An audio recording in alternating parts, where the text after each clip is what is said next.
All praises to Yahweh Ba'ashem Yahweh Shai Ba'ashem Kakwadash. Double honors to the apostles and elders of Great Millstone. Shalom, salutations to the hopeful elect that's fighting the good fight of faith and truth, in sincerity and wholeheartedly. Shalom to the Akwath, which is the women believers. Shalom to you. All praises, honor, and glory to Yahweh Ba'ashem Yahweh Shai. So, I want to debunk this teaching that been going on for like a year and a half concerning, our people, the so-called black people. They want to keep saying that we've been over here. That's not true. The problem is that Gad, Reuben, so Gad is the so-called Native Americans. Reuben is the so-called Seminole Indians. So you had people, Israelites over here, but they don't say the Israelites has always been over here. They say black people, and that's not true. Okay. And I'm going to prove it to you by, let me read it. 1676 law prohibited free blacks from having white service. Virginia passed two acts in 1682 that combined Native Americans and Africans into one category as Negroes and other slaves. So in the time of slavery, the tribes that intermingled the most was Gad, Reuben, and Judah. All right. So you have a lot of Gadites today that call themselves African Americans, but they really Gad. You got a lot of Judites who are so-called African Americans that's really Gad, okay? And vice versa. I think I've repeated myself twice. But anyways, so the point is that, yes, we had Israelites over here, but the so-called black Haitians and Jamaicans, no. They got brought over here by the bulk in 1619. All right. So that's why I said Native Americans. And remember, Negro, which just means black, but it's a negative social engineering. So calling you a Negro, as you see, 1492 Indian, 1600 slave, 1832 Negro, 1965 black. All right. But then when you go down to 1970 Afro American, 1980 black, then 1988 African American. All right. So, and that's what we call ourselves today, African American, which was created in 1988 by Jesse Jackass. All right. Jesse Jackson. All right. So, but the point is that this is what you call bywords that the Lord said that was going to be put upon us. But I just want to highlight the fact that, yes, people who look like Negroes was over here, but they're not Negroes. We're Israelites. We have the same forefather. Okay. And the white man, like he called all the Latino tribes Indians. And then he ended up calling, Gad and Reuben Negroes. Because when you go into the history of slavery, those were the three tribes that was intermingling. And then Reuben, all right, was a tribe of dignity.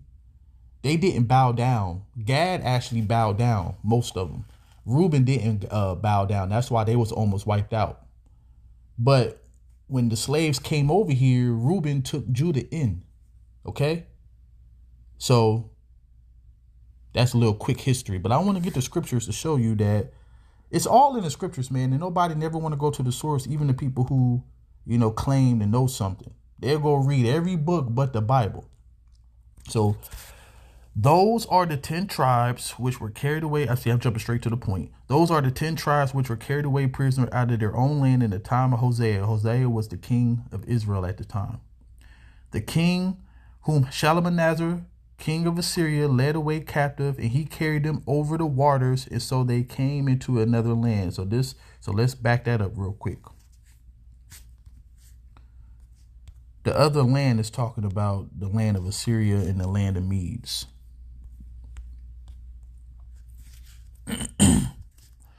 So 2 Kings 17:3, and against him came up Shalmaneser, king of Assyria. We just read that in the Apocrypha, right? And Hosea became his servant and gave him presents. And the king of Assyria found conspiracy in Hosea, for he had sent messengers to the king of Egypt and brought no present to the king of Assyria as he had done year by year. Therefore, the king of Assyria shut him up and bound him in prison. The king of Assyria came up throughout all the land and went up to Samaria and besieged it 3 years.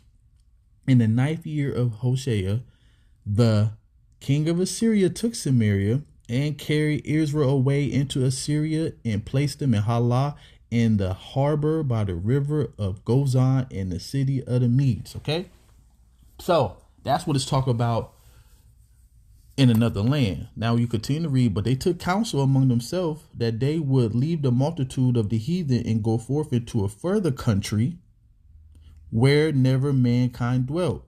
So, as you understand, where did the Bible take place? Where does civilization take place? Over there in the Eastern Hemisphere.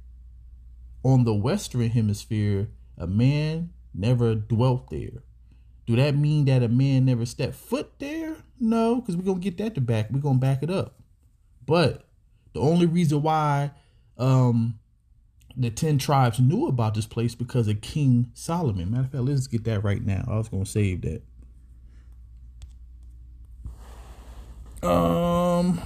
Is it 2 Kings? I think it's 2 Kings. 2 Kings 9. I want to say, it's hard to remember this. I need to start writing this down. This it? Definitely not it. So it must be 1 Kings. 1 Kings 9. Let's get that.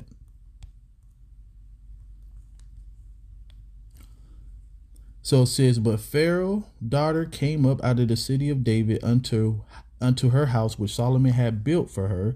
Then he did Milo. Then he built Milo.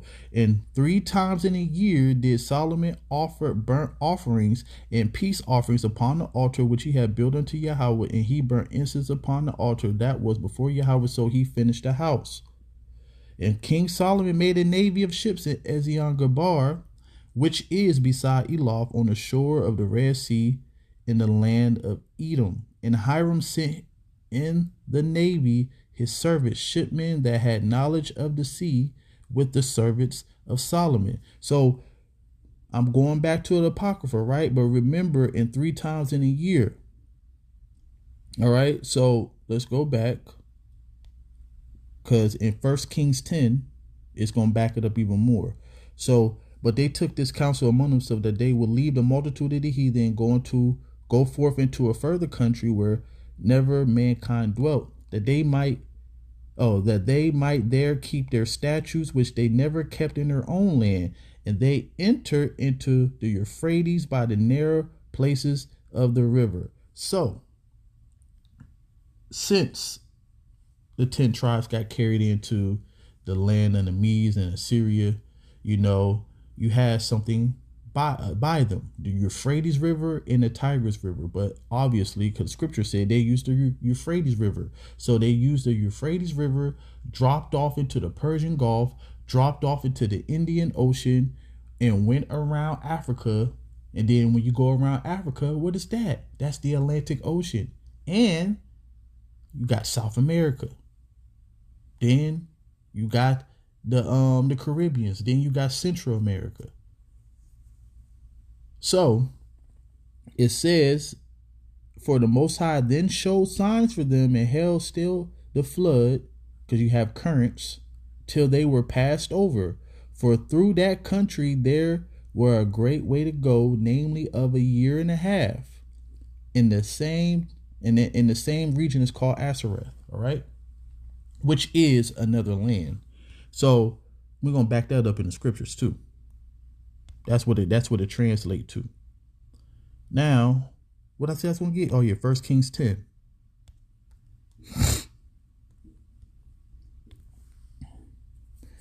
So for the king, talk about King Solomon, had at sea a navy of Tarshish with the navy of Hiram once in 3 years. Okay, once in 3 years. So that means a year and a half there and a year and a half back. What did the scripture says? Verse 45, For though that country there was a great way to go, namely of a year and a half. And the same region is called Asareth, right? So, for the king had a sea navy of Tarshish with the navy of Hiram. Once in 3 years came the navy of Tarshish, bringing gold, silver, ivory, apes, and peacocks. And when you go into that word peacocks, is really talk about turkeys. All right, so oh yeah, that's what I want to get to prove that Asareth goes into Achar Aratazah, because the Lord prophesied that the Lord was going to cast us out of our land and take us into another land, right? I think it's 29, maybe 25. So it said, then men shall say, because when you go into Deuteronomy 28, 29, 30, and 31, it goes into curses. And then some of the chapters goes into Moses basically telling us that we're going to go off and these things is going to happen unto us. So this is one of those chapters, Deuteronomy 29. Then men shall say, because they have forsaken the covenant of Yahweh, power of their fathers. See, now Moses telling us what we were going to do. They have forsaken the covenant of Yahweh, power of their fathers, which made with them when he brought them forth out of the land of Egypt. For they went and served other gods and worshipped them, gods whom they knew not and whom they had not given unto them. And the anger of Yahweh was kindled against his land to bring it upon all the curses that are written in the book.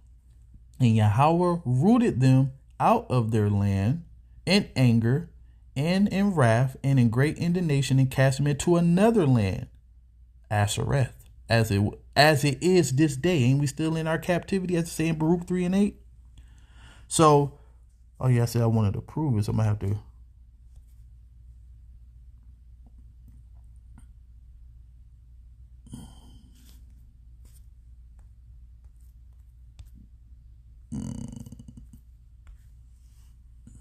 Where was that? 28. So it says, oh yeah, let's get the word. We already read it. Another land. So when you get another, it's Achar. All right. So another, following, further. See that word further right there? Okay. And then when you get land, Aratazah. Right? So we know what that is. You don't really have to read the definition. It's talking about a landmass. So a farther landmass as it is this day. Okay? So now I want to go back to the picture. Because like I said, I didn't want to make this video too long. Lord willing, it stays. That monster is gonna. So this is reason why people believe. Because even when you go and where say Australianoid or Australianoid, that's going off, you know. But the point is that this is the reason why our people believe that we always been here. Gad looks like Judah. They are Israelites. Reuben look like Judah the most, in my opinion. They are Israelites. All right. And then you even had Issachar. The dark skinned Issachar, the one that I seen, the so-called Mexicans, they look like, listen, we got the same forefather, okay? All right. So let's read it one more time. We're gonna end the video. A 1676 law prohibit free blacks from having white servants. And guess what? That's talking about Gad and Reuben. Because you had some that was free. You had some that was fighting. All right. And it says Virginia passed 2 acts in 1682 that combined Native Americans and Africans into one category as Negroes. So this is why you are getting confused. We have not always been here, but the 10 tribes have been in the Americas. All right. In North America, which is called Babylon the Great, you had Gad, Reuben, and Issachar. Okay. And then the bulk of the slaves came to America, the so-called African Americans and Haitians and Jamaicans. All right. So all praises to Yahweh Ba'ashem Yahweh Shai. Hopefully this video made sense. And Shalom.